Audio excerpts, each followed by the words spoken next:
mujiban liyaksika. Janganlah karena keterlambatan Allah mengabulkan apa yang kamu minta di dalam berdoa menjadikan kamu berputus asa.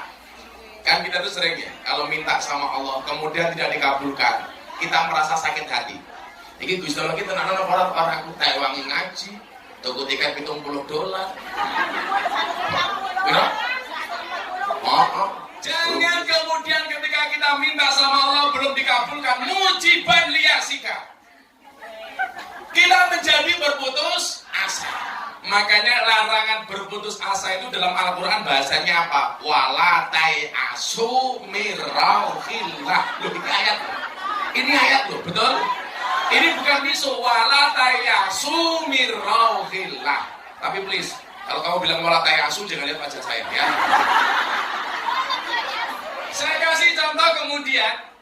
Ketika Allah mengatakan apa?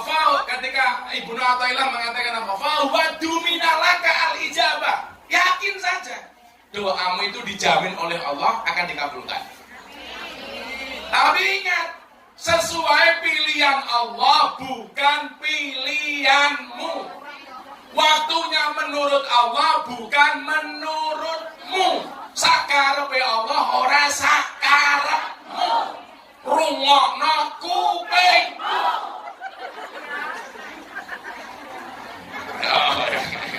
Saya kasih contoh supaya kemudian kalian itu gak terlalu optimis, gak terlalu pesimis. Urip harus optimis. Ada suami istri. Ini terkenal soleh dan solehah.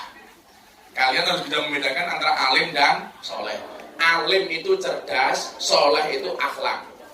Jadi kalau alim itu berkaitan dengan otak, kalau soleh berkaitan dengan akhlak. Adab, itu namanya soleh.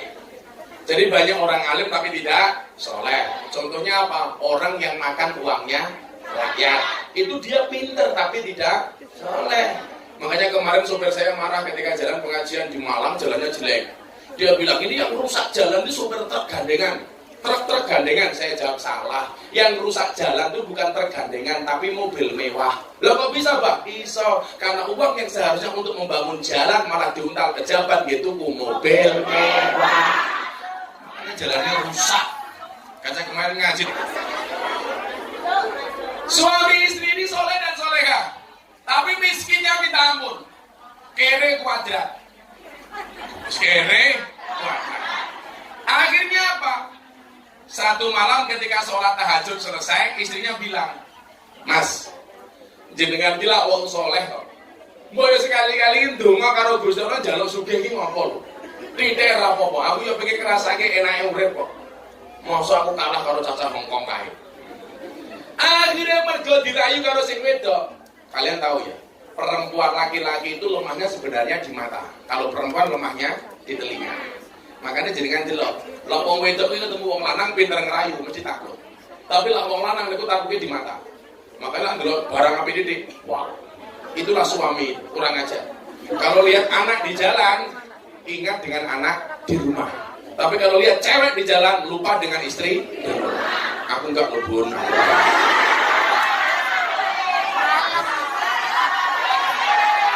Saya tanya, abah, ayah, suami itu lebih sayang kepada anak apa kepada istri? Begitu pulang lihat anaknya celananya melorot, dibenerin. Begitu masuk kamar lihat istrinya celananya bener, diborotin. Beda lah nulis beda meneh. Orang dibolke pelorotnya dewe. Nyoh.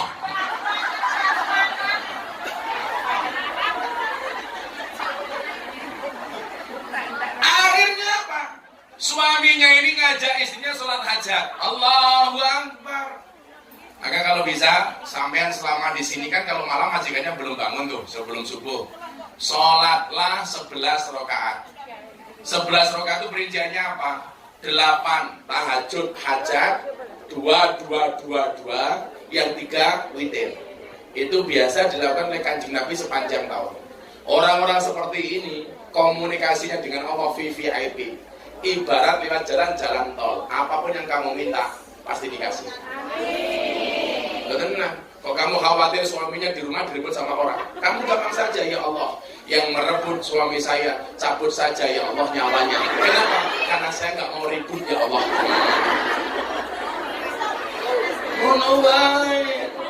Akhirnya setelah sholat hajat ya 2 rakaat 4 kali, 2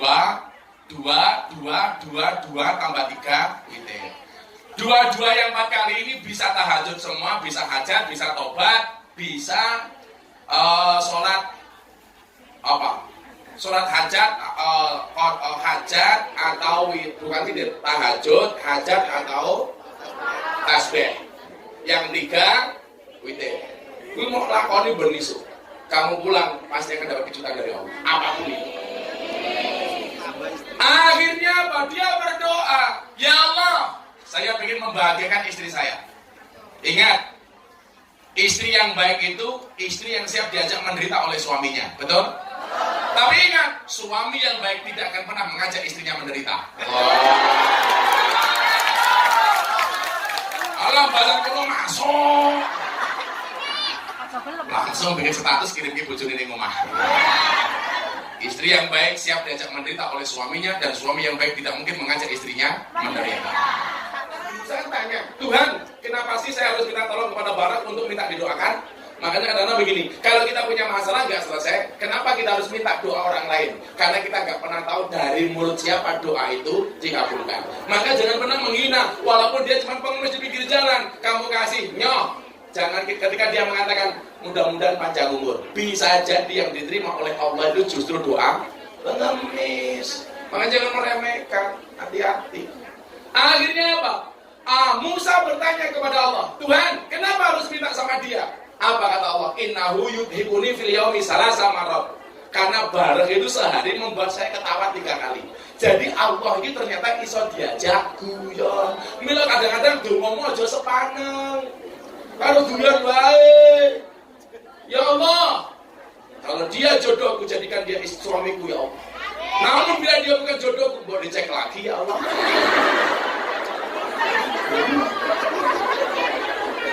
Kan ngono carane.